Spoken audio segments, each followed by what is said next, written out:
In that case, I will go ahead and call this meeting to order. District Administrator Papalousis, would you please call the roll to establish a quorum? Yes. Supervisor Perry? Here. Supervisor Ungst? Present. Supervisor Mateer? Here. Supervisor Ziegler? She on? Vice Chair? Here. Do we know? All right. So, Vice Chair, if you can give me a It's not- minute. We're supposed to have... yeah, go right ahead.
Vice Chair, let's go ahead and get started. I think she'll be joining us momentarily. All right. Well, obviously, yeah. If Supervisor Ziegler, when she jumps on, we'll recognize her. But it looks like we've got a quorum with 4 of us. So We do. very good. Well, look, thank you all for joining. Let me start by explaining unique circumstances of today's meeting. Because of the approaching storm, we've shortened the agenda so that it only includes substantive action items. Today we will consider the single general business item and then the 5 resolutions under public hearings. I did want to make sure even though it's unusual circumstances, I want to make sure we conduct business as usual and certainly acknowledge the country. So if I'll ask maybe Supervisor Ongst would take the lead on the Pledge of Allegiance. Yes. I pledge allegiance to the flag of the United States of America, States of America, to the republic for which it stands, one nation, God, indivisible, justice for God.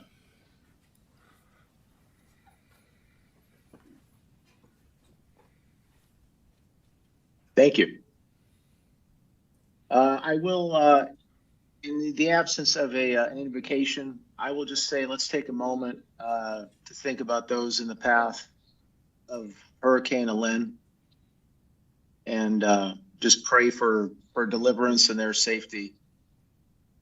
And we pray in the name of our Lord. Amen. With that, we will move to the public comment period. Each resolution on today's agenda will have separate public comment periods. However, if there's any public comment on agenda items other than the public hearing resolutions, now is the time. I believe we have one public comment from a Mr. Jeremy Haken from Unite Here Local 737. If Mr. Haken could step up to the podium, please introduce yourself and who you represent. Sure, thank And you. you have 3 minutes. 1 second. I just sent you another card. Sabrina will follow him. Mr. Chair, I'd just like to Okay. make a comment. So again, I think good governance is that you allow public comment for things on the agenda. I don't believe we should be having public comment about things that aren't on the agenda. And I think that's a discipline in a meeting that we should follow. So that's just my opinion. I want to be on the record in stating that. Thank you. Well, Supervisor Mateer, I appreciate your comment. Without knowing what they're about to speak on, it's hard to say whether it's germane or not.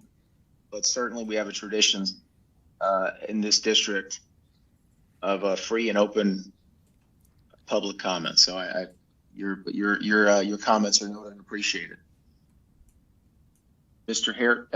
Haken, if you could please proceed. Sure. Thank you so much.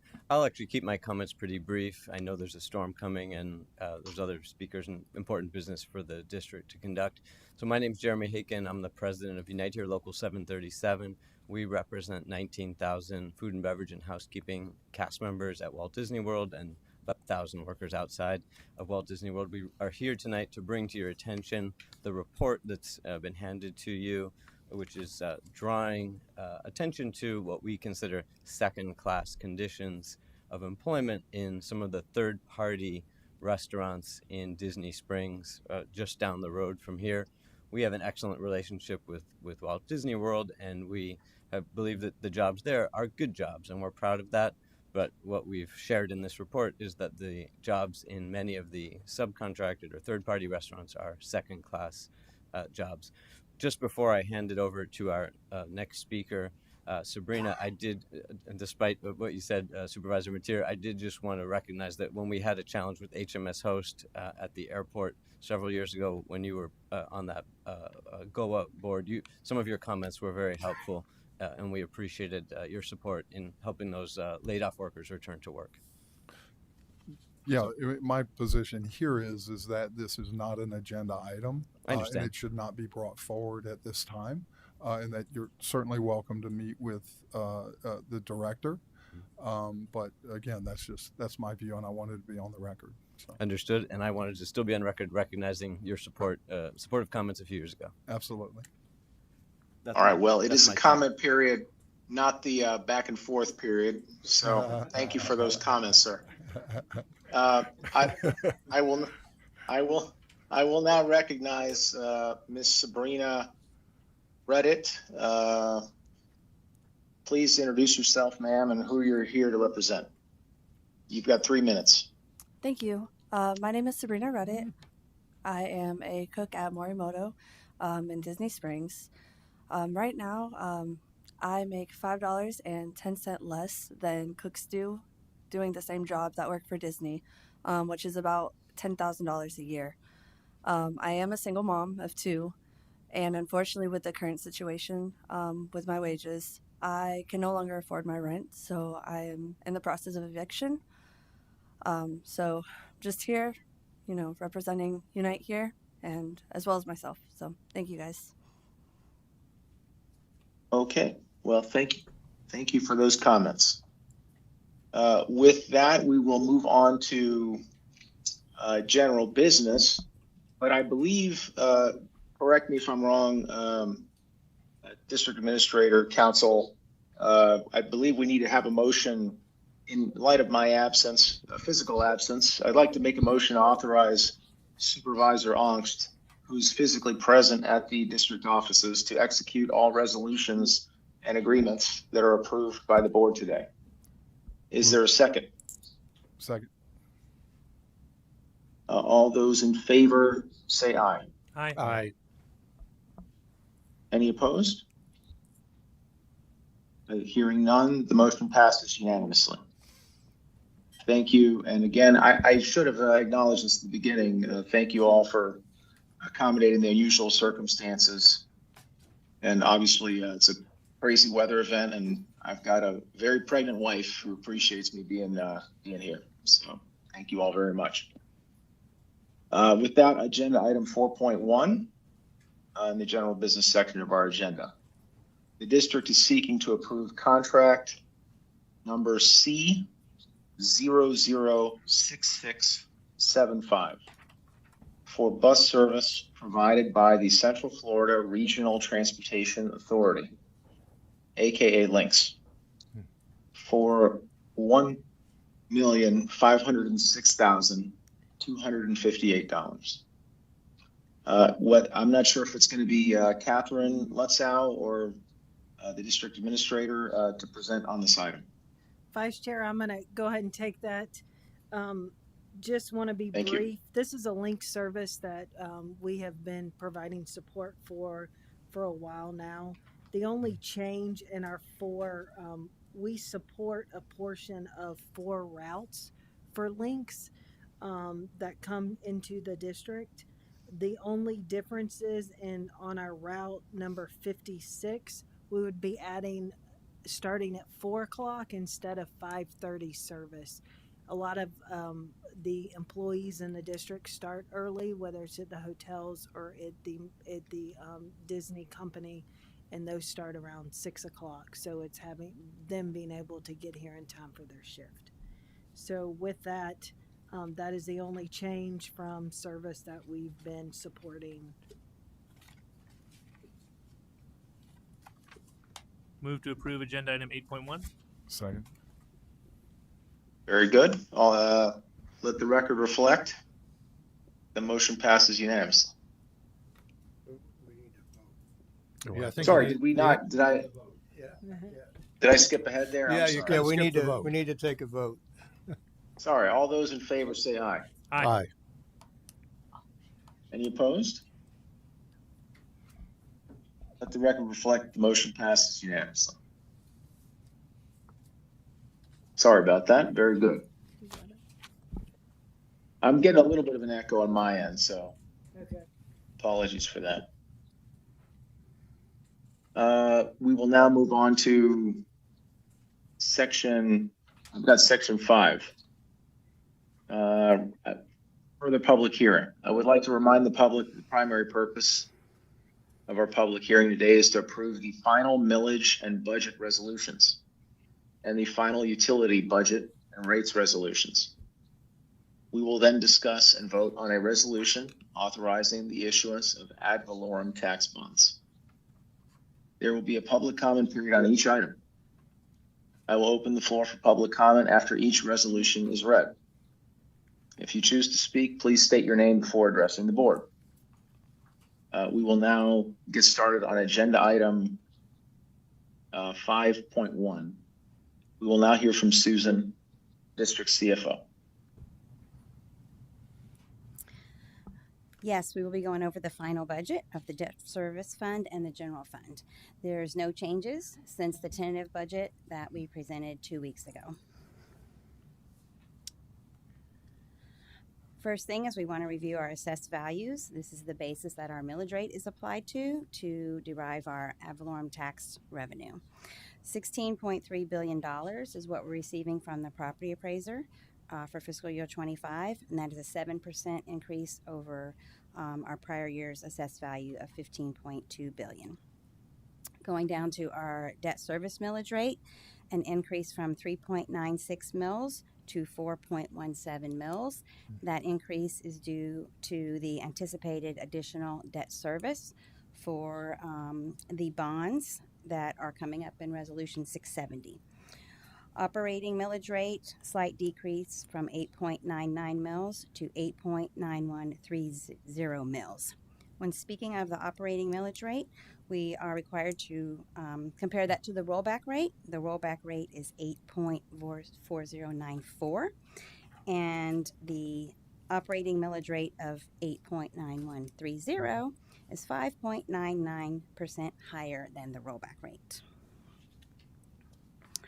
Looking at our revenues for fiscal year 25, $212 million. That is an $18 million increase over prior year. And you can see that 96% of that is ad valorem tax revenue. Expenditures budgeted for fiscal year 25, total expenditures of $218.7 million. Looking at our labor budget of $76 million, that does include 18 additional positions throughout the district, contractual increases for our bargaining unit and our non-bargaining unit merit pool, as well as additional contributions to the Florida retirement system. Our other expense large items, we have building planned work for garage lighting, generator installation at our fleet building, door and elevator work at our garages, and phase 1 of our fire station bay door repairs. Also, another expense for drainage, we have a water control structure 405 rehab.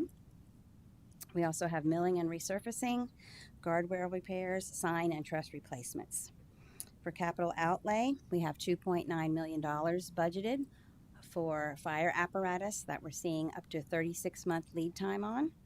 And we have phase 1 of 3 for comm center upgrades, for portable radios, and software updates. You'll see $2.9 million that's transfer in from our drainage reserve fund. That will go to fund repairs we have on our outside drainage system. Debt service estimated $66.5 million. That is the $8 million over 24's debt service of $58 million. And then we have tax collector fees and insurance of $3.8 million. Looking at our budgeted fund balance, we are budgeting an increase of $7.5 million in our fund balance. We will be meeting our fund balance policy requirements of having $2 million in emergency repair and 2 months worth of available fund balance. And that just concludes my review of the final budget and final millage rate. Very good. Thank you, Susan. And I'll clarify, I believe I misspoke. This is item number 9.1. Any questions from the board?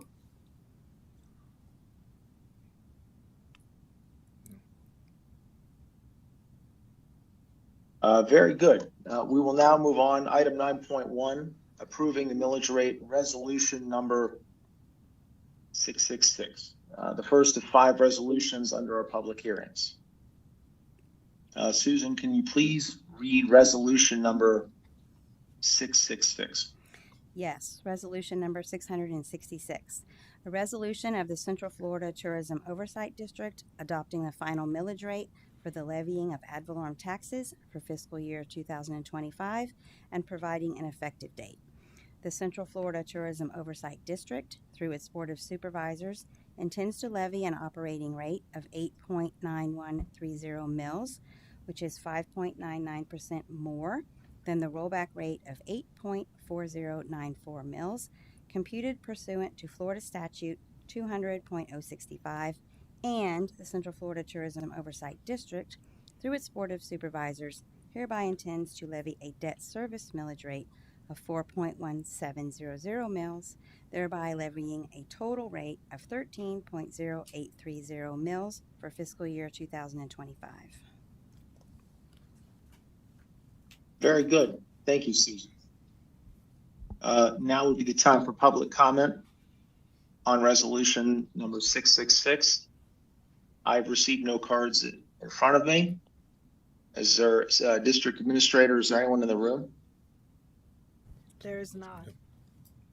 Very good. Since there are no public comments on 9.1 on resolution 666, we can move on to board discussion. Do any of my fellow supervisors have comments? No, sir. Very good. In that case, is there a motion to approve resolution number 666, adopting a final millage rate? Move approval. Second. Hearing a second, motion and a second. Stephanie, would you please conduct a roll call? Yes, Vice Chair, Yes. Supervisor Ongst, Yes.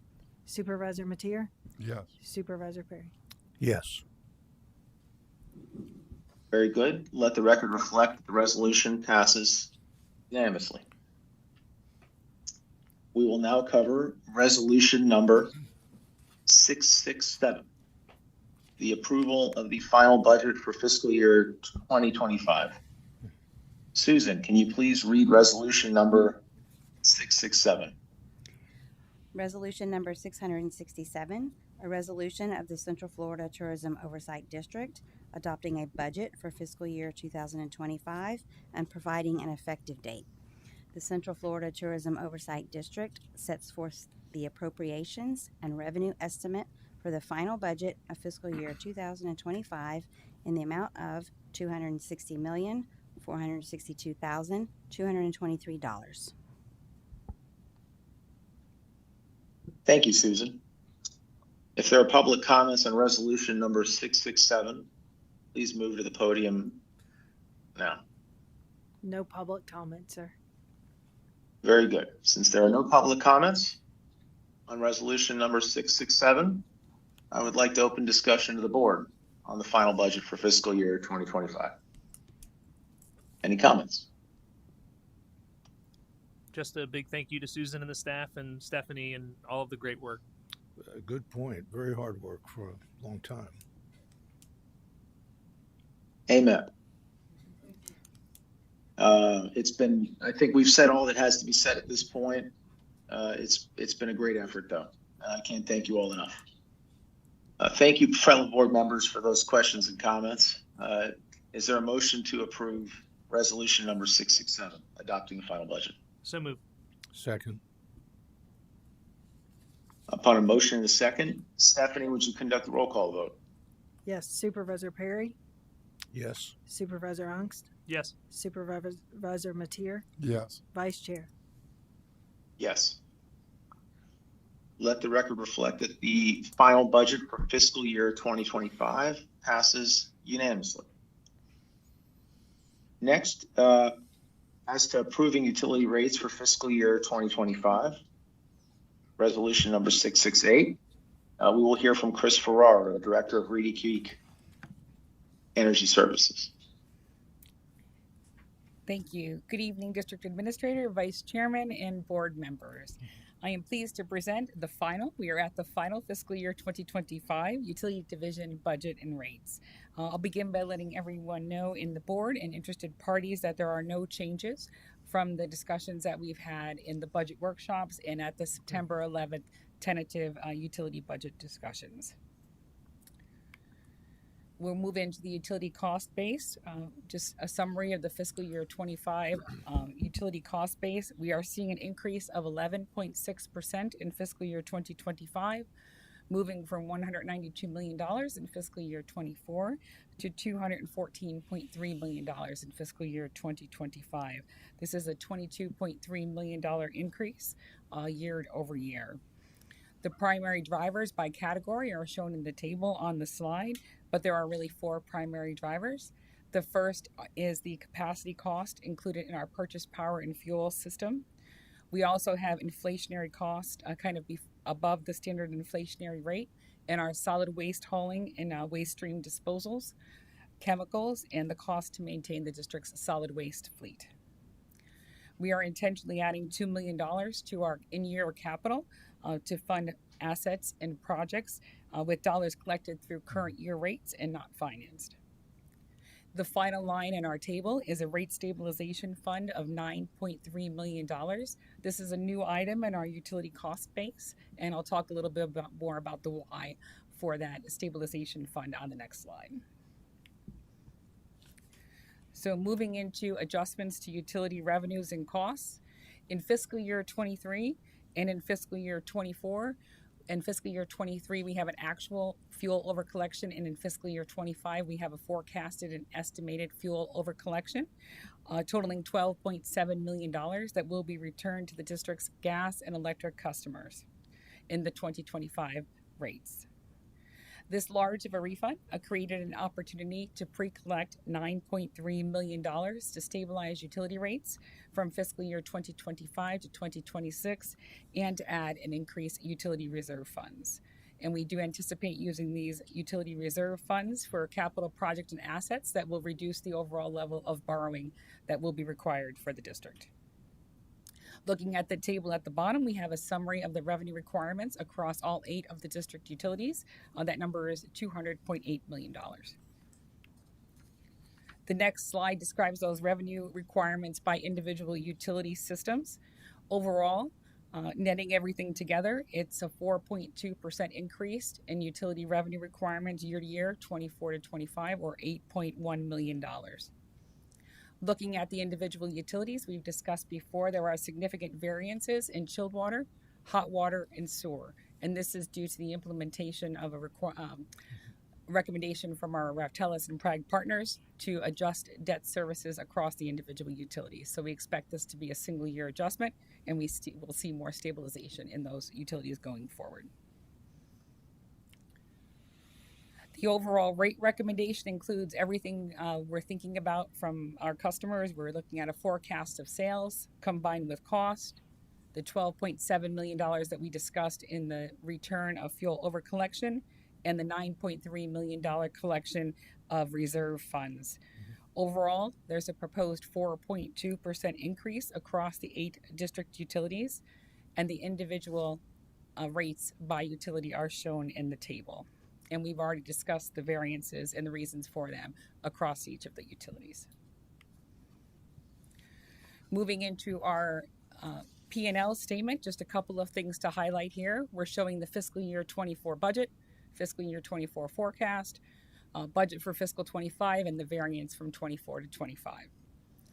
Looking below line 4 at the fiscal year 2025 budget, we have a total of $238.8 million, accounting for revenues from customer sales, other income, sales between utilities, that electric, as we say, always selling to the sanitary and the sewer system, and also a $8.3 million withdrawal from the existing utility unrestricted reserve fund.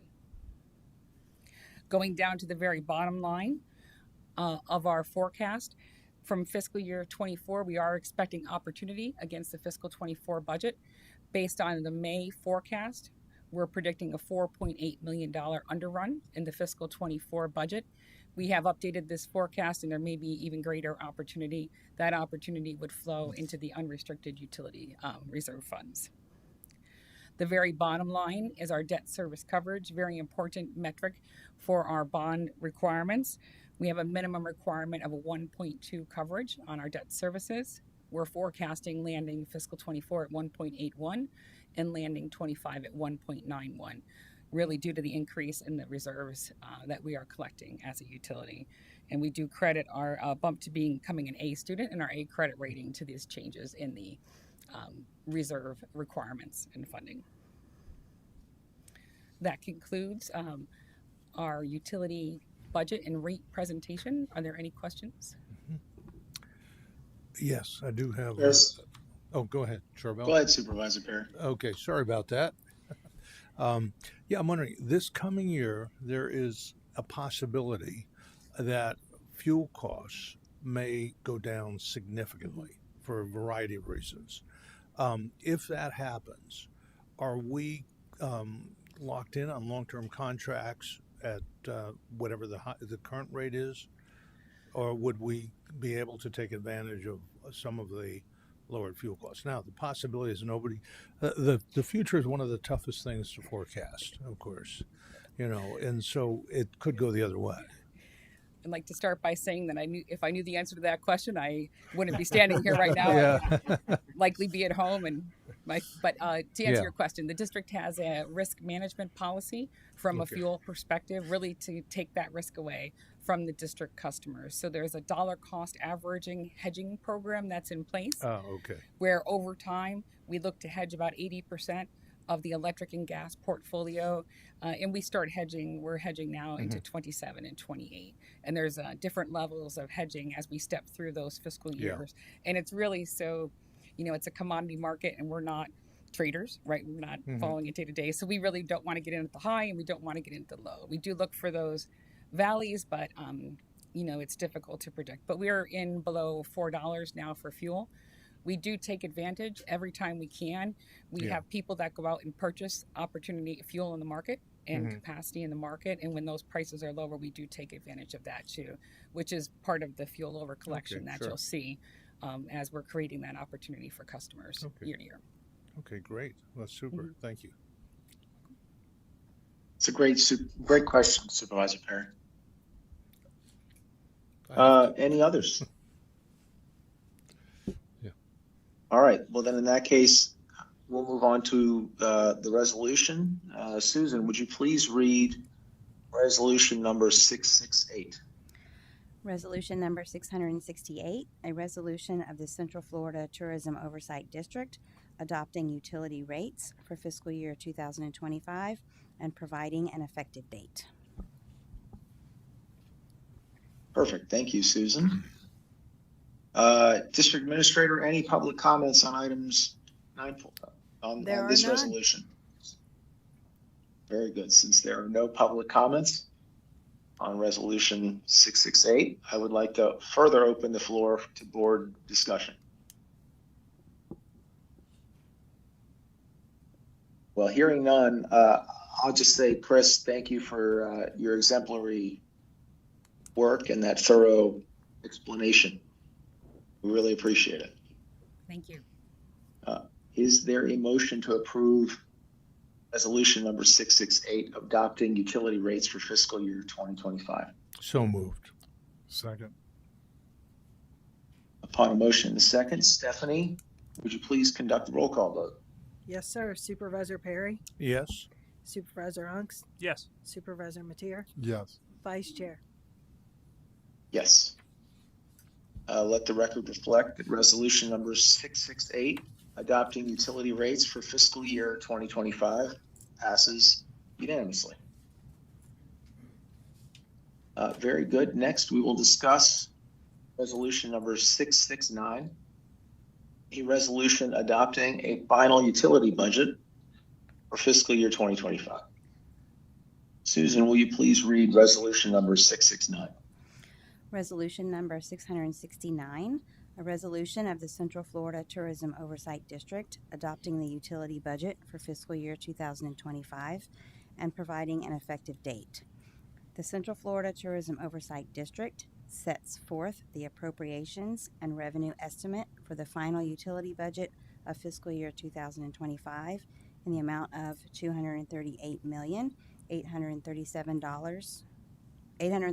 $837,030. Thank you, Susan. We'll now open the floor for public comment on this agenda item, resolution 669. District Administrator, any public comment? No public comment. Seeing no comments, I would like to open discussion to the board on the final utility budget for fiscal year 2025.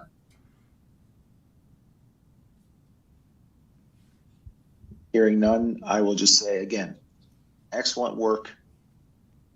And I will so move to approve resolution number 669. Is there a second? Second. Stephanie, would you please conduct the roll call? Yes, Supervisor Perry, Yes. Supervisor Unks, Yes. Supervisor Mateer, Yes. Vice Chair. Yes. Let the record reflect that resolution numbers 669 passes unanimously.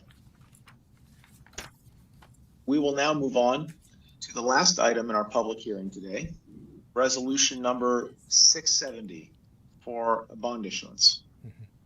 Susan, please give us the bond issuance presentation.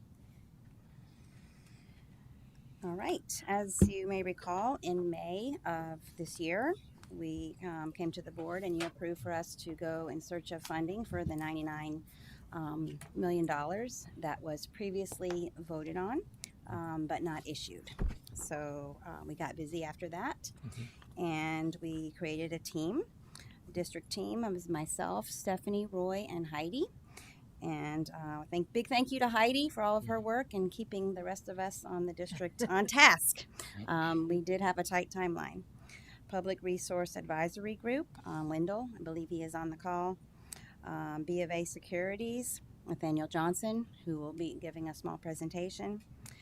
Greenberg Trowell, Bob Gang, who is on the call, and Bryant Miller and Olive, Ken Art and Disclosure Council, who is on the call. So the use of the $99.3 million. World Drive North Phase 3, $66 million. North Buena Vista Drive Bridge reconstruction. This is for bridges 0 and 1, $20 million. $2.5 million for preliminary design and engineering for Buena Vista Drive and Western Way interchange. $2.5 million for preliminary design and engineering for Western Way improvements. And $8.3 million for design and construction of resurfacing of World Drive North. So we were asked, what is the timing? Why do you need this money right now? So World Drive North Phase 3 is started. The budget is 176 million, and we currently have funding of 110 million. We do have an ad alternate with our contractor Southland, so to do the second part of the work, waiting on the funding. So they are holding their price, but they need to move on. And so if we had to engage another firm, we wouldn't be able to secure the prices that we got from last year. Certain efficiencies from delaying the work would occur. And also if we had to get another contractor, that could potentially lead to 2 contractors on the site and make a crowded work site. As far as the timing of the market, I will let Nathaniel speak on that. Great, thank you. Good evening to you all.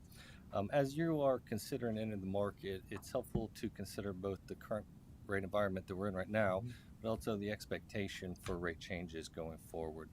On the first page in front of you here, we have a historical summary of MMD. MMD is the AAA tax-exempt index that municipal bond offerings are benchmarked off of, very much in the way that U.S. Treasuries and the Treasury curve are used for taxable offerings.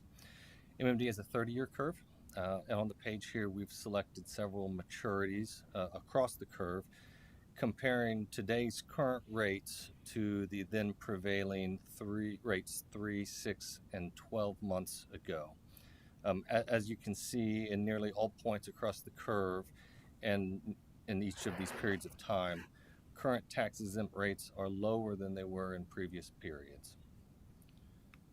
So on the following page, we transition from a historical lens to looking ahead at future rates.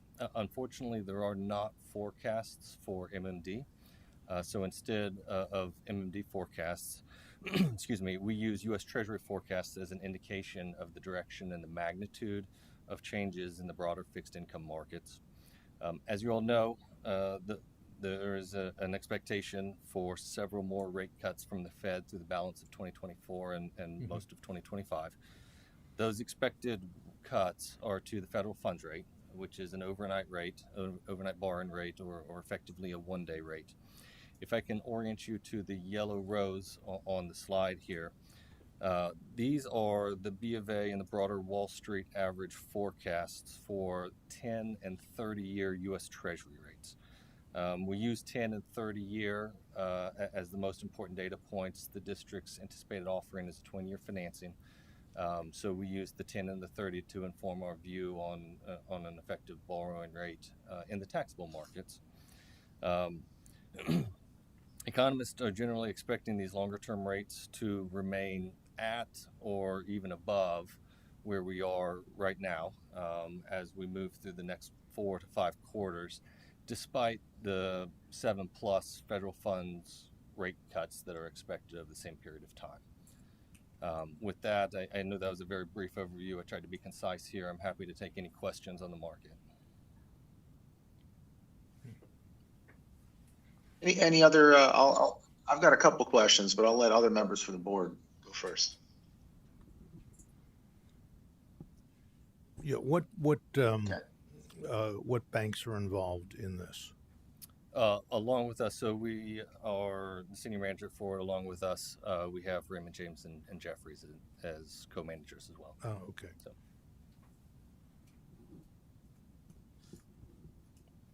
Could you clarify that again a little bit? It sounds like you're saying, so that based on, I guess the current prediction is that the cuts to the federal funds rate are not expected to impact this rate significantly in the near future? That is correct. So right now we have a very inverted curve where short-term borrowing rates are considerably higher than longer-term borrowing rates. As the Fed action plays out over the next, call it 5 quarters or more, those short-term borrowing rates, the overnight rates, one-day rates, will continue to step down at intervals as each Fed action is taken. But that will effectively adjust the front end of the curve down while the longer end of the curve, 10 and 30-year rates, remain relatively unchanged and potentially could even move slightly higher, resulting in a more normal shaping curve where short-term rates are lower and long-term rates are slightly higher, But those long-term rates are at a point right now that we anticipate them continuing to be, and the adjustments will mostly be in the front end of the curve only. Okay. Well, thank you. Well, I think as was alluded to earlier, my crystal ball when it comes to interest rates is a little bit foggy, but we trust your advice on that front, and obviously there's a lot of urgency on this project. So thank you. Thank you. Without any further We questions, Yeah, I do have another question. Okay. sorry, go ahead.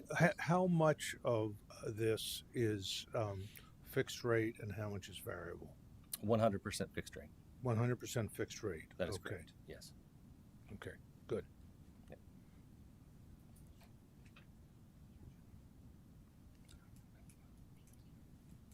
All right. No further questions. Please continue. One further slide is a forecasted ad valorem debt service.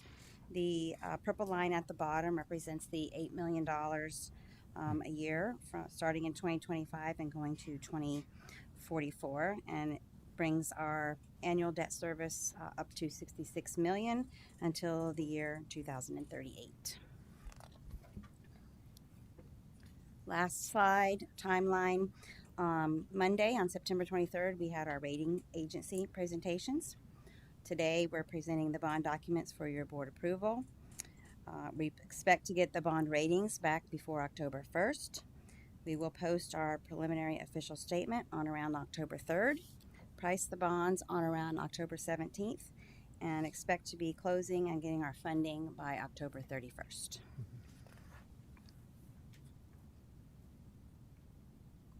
It's excellent. That's quite a speedy timeline. I think with that, the conclusion of the presentation, Susan, I believe it'd be appropriate to have you read resolution number 670. Actually, Vice Chair, I'm going to channel my inner Susan, and I'll read the resolution. It's lengthy, so hold on to your hats. Resolution number 670. A resolution of the Central Florida Tourism Oversight District supplementing resolution number 245, adopted on November 15th, 1991, as amended by resolution number 313, adopted on April 21st, 1995, as further amended by resolution number 551, adopted on July 24th, 2013. Authorizing the issuance of Central Florida Tourism Oversight District ad valorem tax bonds in one or more series, quote, Series 2024A bonds, in an aggregate principal amount not exceeding $99,300,000 to finance the remaining portion of the costs of the district-wide transportation project and the additional Buena Vista Drive Corridor Improvements Project, authorizing the chair, the vice chair, the district administrator, a deputy district administrator, or the chief financial officer, quote, district officials, unquote, to award the sale of the Series 2024A bonds on a negotiated basis, approving the form and content of and authorizing the distribution of a preliminary official statement and the execution and delivery of a final official statement with respect to the Series 2024A bonds, approving the form of and authorizing the execution and delivery of a contract of purchase with respect to the Series 2024A bonds, appointing a registrar, paying agent, and authenticating agent, and a disclosure dissemination agent with respect to the Series 2024A bonds, approving the forms and content of and authorizing the execution and delivery of a registrar and paying agent agreement and a disclosure dissemination agent agreement relating to the Series 2024A bonds, delegating to the district officials the determination of certain matters and details concerning such Series 2024A bonds, making certain findings, representations, and covenants with respect thereto, providing certain other details with respect thereto, and providing an effective date. I'd also just like to put on the record, one second, I'll tell you exactly. This resolution represents the only action the board must take in order to issue the remaining transportation bonds approved by residents in referenda held in 2013, 2015, and 2016. This resolution also contains statutory findings that the board must make in order to sell the bonds and the delegation of authority by the board to its vice chair and senior staff to award the sale of bonds without having to reconvene the board. And that concludes the reading of the resolution, Vice Chair. Roy, that was well done. Hope you have a glass of water. I told you, I I will learned now. from Susan, and it just happens. All right. Thank you for that. Now we'll open the floor for public comment on agenda item 9.5. District Administrator, any public comments? No comment. Okay. No public comments. I would like to open up this item to the board for discussion.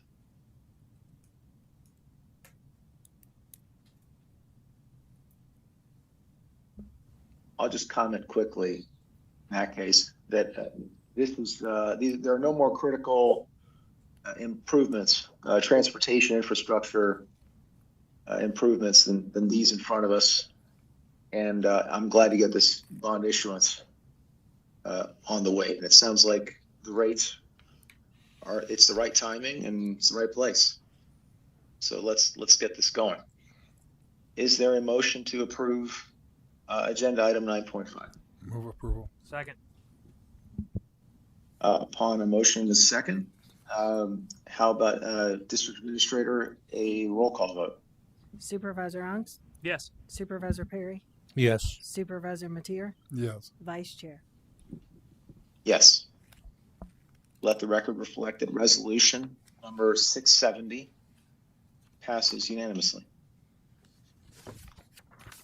Excellent. We're on to other business. Is there any other business from other board members? Do we need Or to Stephanie? approve the minutes from the last meeting? We're going to hold the rest of those until the Next next one. meeting. Okay, We'll get them that's all fine. done next meeting. Thank you. Thank you. Good question. Any other business? All right. Hearing none. In that case, before we adjourn, just a few quick words. A huge thank you to the district team for their significant work in getting us here. Monumental effort to get this budget done. And I'm looking forward to the next year. Great projects ahead. With Hurricane Helene upon us, please make sure you are preparing appropriately and listen to your local emergency management team as they provide guidance and direction related to the storm. And please keep, as we seem to have dodged the bullet here in Central Florida, please keep folks in the Panhandle and those in the direct path of the storm in your thoughts and prayers. Please stay safe. At this time, we reached our end of the time together today. I will make a motion to adjourn the meeting. Second. Is there a second? Second. Yes. Got a second? All those in favor say aye. Aye. Any opposed? All right, then the motion passes unanimously. As there's no further business to discuss, I adjourn the September 25th, 2024 meeting of the Central Florida Tourism Oversight District Board at 7:49 p.m. Thank you all for attending this meeting. Next meeting, October 23rd, 10:30 a.m. Thank you all very much.